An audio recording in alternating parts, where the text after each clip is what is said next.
Hello, and thank you for joining me on this segment of my council comment. I'm 9th District Council Member Whitney Elliott Baxter, and today I am joined by our Fayette County Clerk, Susan Lamb. Thanks for joining me. Thank you for having me. Of course. So there's a lot of really exciting things happening in the county clerk's office, and I just wanted to share it with the public so that everybody kind of knew what was going on. Well, thank you. Yeah, so recently we had a presentation, the council had a presentation on something called the Digital Access Project. Can you tell me a little bit about that? Sure.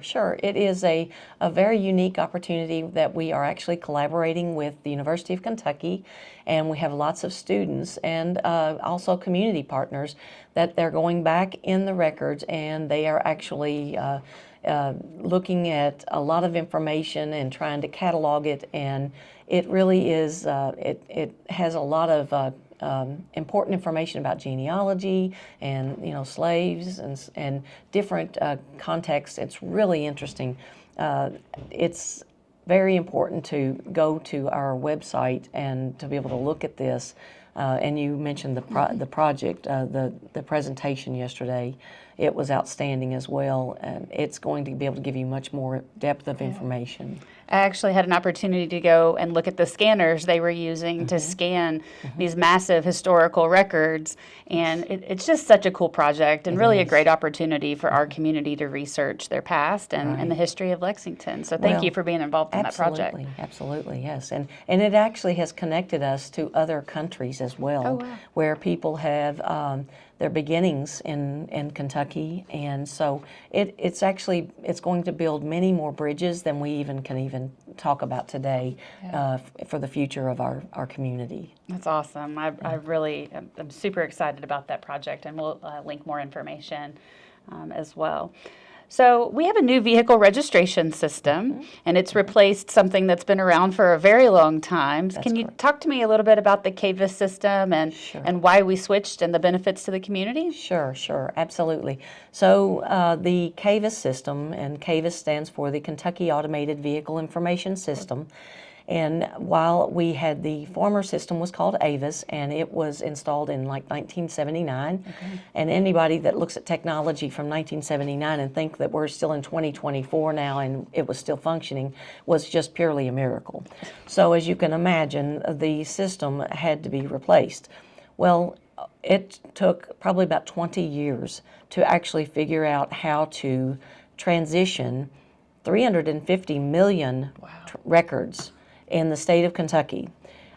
Lexington, Fayette County actually has about over 212,000 vehicles in our system, in the system. But so they basically had to go in and create a system and this is a more customer-centric system. Eventually it will be that way. Right now it has been a little bit of a rough patch. As you can imagine, you move over 350 million records into a new system. There are going to be glitches. There's going to be bugs. Some people's addresses didn't translate. There were proof of insurance verifications didn't translate. There have been numerous things. The first 3 weeks here in our office, there were lots of things that we weren't able to provide to our customers.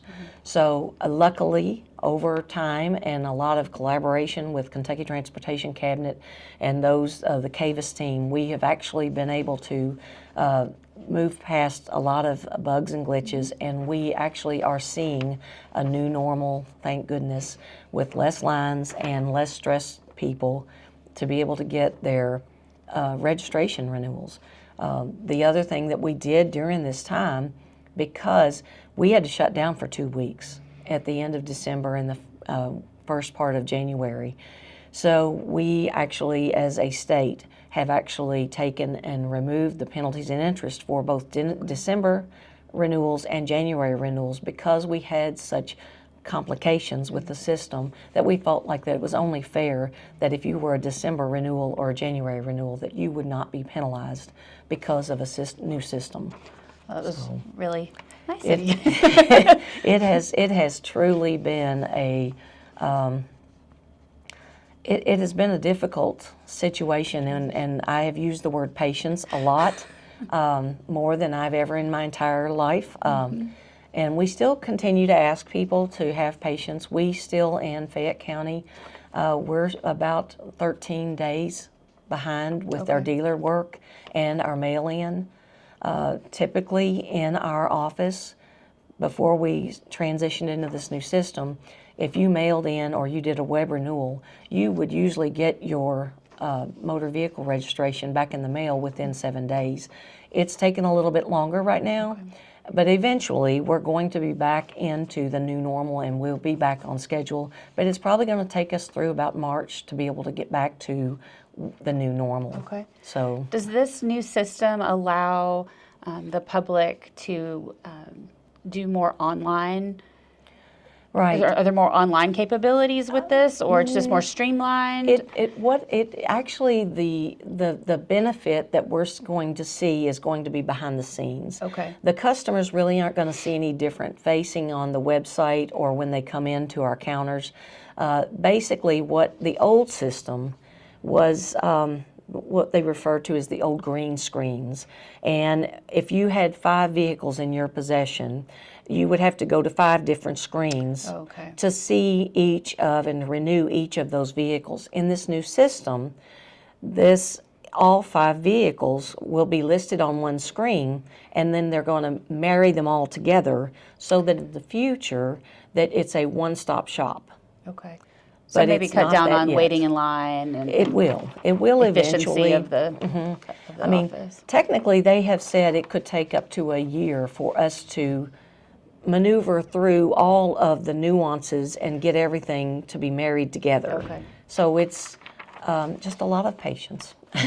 Well, we appreciate you all updating your systems, and I'm sure that with any new technology, efficiencies will come out of it. So Yes, I it really will. appreciate all the hard work that your staff has put in. Absolutely. So I want to shift gears a little bit because this is a big year. It's election year, presidential election year, and I want to talk about some dates as it pertains to voting. Can you tell me a little bit, go over the dates, voter registration deadlines, Sure. If people want to change their party, things like that. What are the deadlines that we're looking at this year? Sure. Well, if you're wanting to vote in the primary, the deadline to change your party is already passed. Okay. It was December 31st. Okay. So, but if you still want to register to vote for the primary, the deadline for that is April 22nd and at 4 o'clock. And the important thing is you go to the website govote.ky.gov, and you can go in and register to vote. We're excited this year.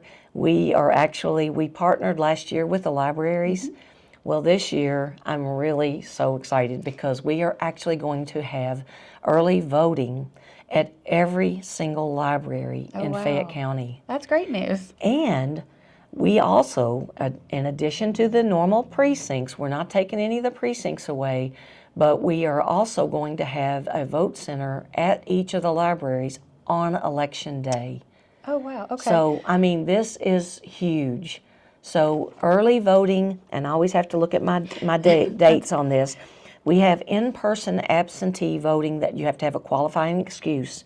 That is May 8th through May 10th, May 13th through the 15th, and that is here in our office. Okay. It's on the 2nd floor. You would go to our election department and sign in, and then you would go down to our conference room, and you would be able to vote there. Okay. But there are 8 qualifying excuses, and that is, you can see that information on the govote.ky.gov website as well. Now, early voting this year is May 16th, 17th, and 18th. Just like I said, it's at every single library, including Central Library downtown. Okay. So we can walk down the street. We can walk down the street. And we can vote at the library. And so, and that is from 8:30 to 4:30 for the early voting. And then, of course, Election Day is May 21st, and it's from 6 a.m. to 6 p.m., and that will be the operational hours as well for the precincts as well as the early voting at the libraries. Okay.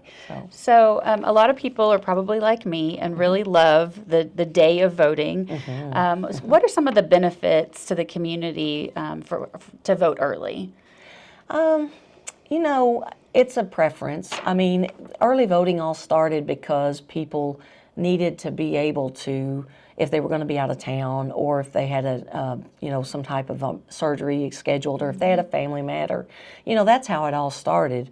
But then the conveniences of less lines on voting day. And I understand something I've learned since being in this position just a little over a year now.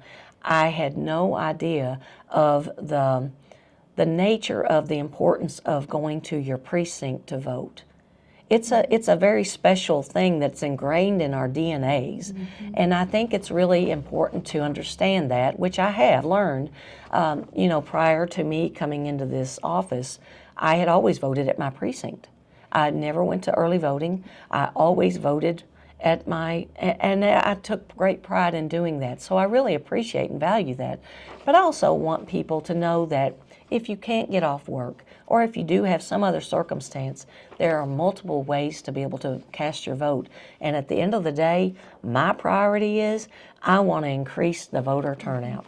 I think increased accessibility is super important. It is. For our community. It is. Well, thank you for sharing all these great updates with us and my Absolutely. viewers. I appreciate your time and the hard work that your team dedicates to Fayette County. So, Thank you so much. and thank you for joining me today on this segment of my council comment. Make sure you follow along on all of my social media outlets and send me an email if you'd like to subscribe to my weekly newsletter. I hope you enjoyed this and have a great day.